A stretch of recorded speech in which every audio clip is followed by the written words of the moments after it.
Hi, Jenny here.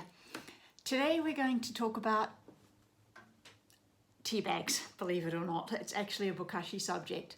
So here I am drinking my tea, and it reminded me that every tea bag is something that can or can't go into a bokashi bucket. So let's sort it out. This particular tea bag I'm drinking here, it's an Earl Grey. I'm about to pick it out. Looks like this, same as all of yours. And the question is, can you or can't you put it in the bokashi bucket? In this case, yes. The tea is, of course, food waste. This particular tea bag is made of paper.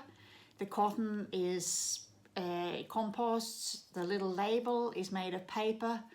And if you can't see it, I guess, but there's a tiny little slit in the label where the tie goes in, and then there's no staple. So all of this goes straight in the bokashi bucket, no worries at all. But it's actually a really good question because there are some complications with tea bags. These ones are good. Then you'll find the absolute monsters, and I honestly can't understand why they even exist, are these damn things. They look like a little pyramid, right? And they've got tea inside and they're made out of nylon. Well, it's 100% plastic. Even the little label on the top is made of plastic, and I guess the string is nylon or something. This one I found in my soil. It was someone else's bokashi because I don't use these.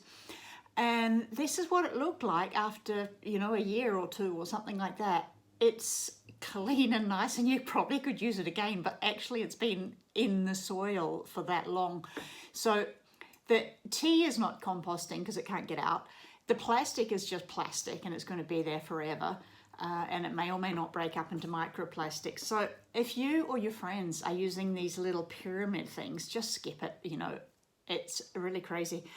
And then there's all sorts of other tea bags, and how can you tell, which is which? They all look sort of the same, right? It's a bit hard to know. Some of them have plastic on the inside of the bag, like they look kind of normal like this. And then on the inside of the bag, there's actually a plastic lining. So, for the first, you don't want to have that in your tea. But secondly, it will just turn into microplastic in your soil, and that's a disaster. So all I can suggest is that you just try them in your soil, see what you end up with. If you end up with something like, I'm not sure which is real, I think this is the composted one.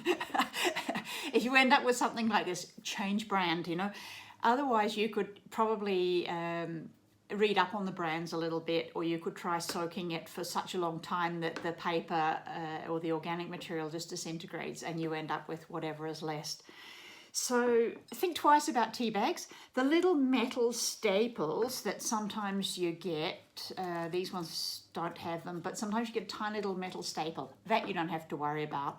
That, disintegrates into the soil and it's no big deal. And all the rest of it is fine. So it's really just the plastic you have to watch out for.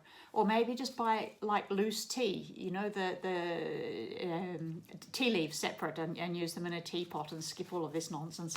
But it will compost in the end if it doesn't have plastic.